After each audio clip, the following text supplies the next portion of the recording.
Well, my colleague Rochelle Okufo spoke with geopolitical analyst Eugene Chausovsky on more on how the tensions with Russia are affecting Ukraine's economy. Eugene is a guest lecturer at the Foreign Service Institute and a former senior Eurasia analyst at the geopolitical analysis firm Stratfor. They started off the discussion by talking about recent meetings being held by the global community on Russia's intentions toward Ukraine. The diplomatic meetings are ramping up, and we've seen a number of them take place over the last week or two, but yet we have not yet seen a breakthrough. So that's why we're, I think, witnessing a lot of these military movements happening on both the Russian side and on the NATO side surrounding Ukraine. I think we're probably reaching a decision point at some point soon, with Russia demanding a response to its security proposals, essentially.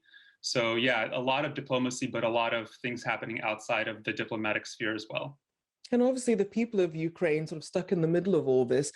What do all these tensions and the timing of this escalating of tensions, what does that mean for everyday people, for their businesses, for their key industries?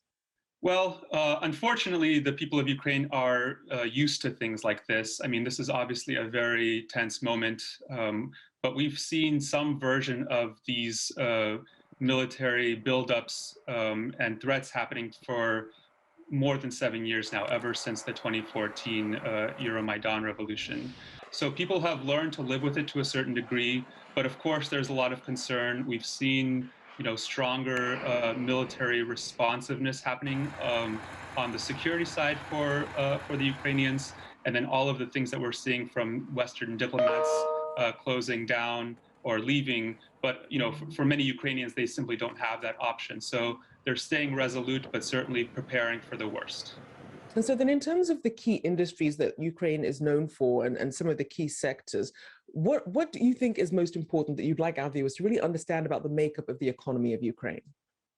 Certainly. Well, Ukraine is, an industrialized country.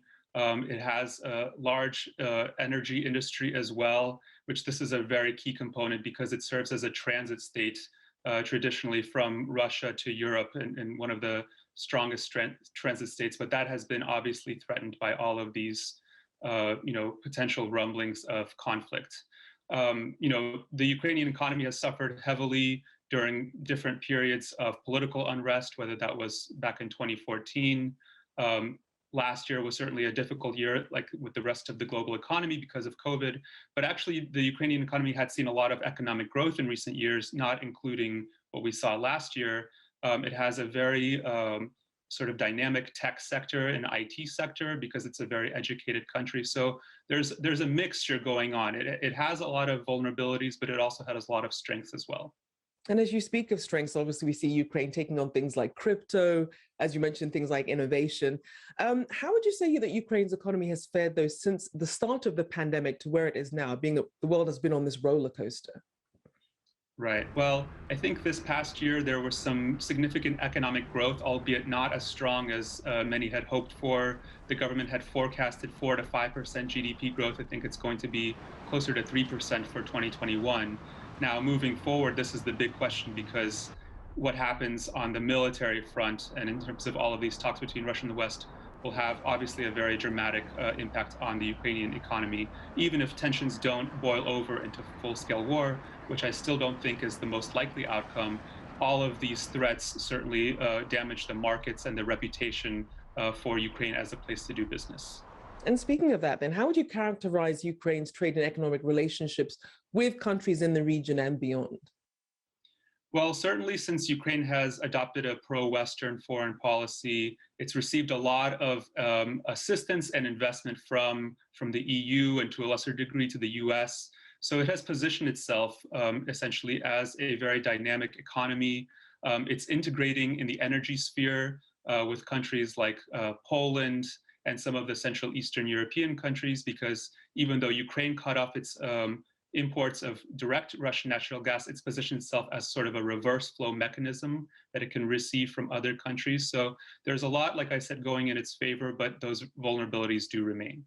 So then just how key is Ukraine strategically in terms of where it's located and in terms of being a hub for things like energy?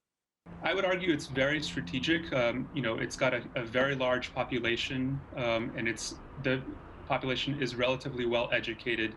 But it is an Eastern European country, and it certainly lags behind its neighbors who are in the EU in terms of its levels of economic development. And that, I think, is a big motivating factor for why Ukraine wants to join not only NATO for the security, backing, but also for the EU to leverage these newfound relationships with the West in order to improve its economy.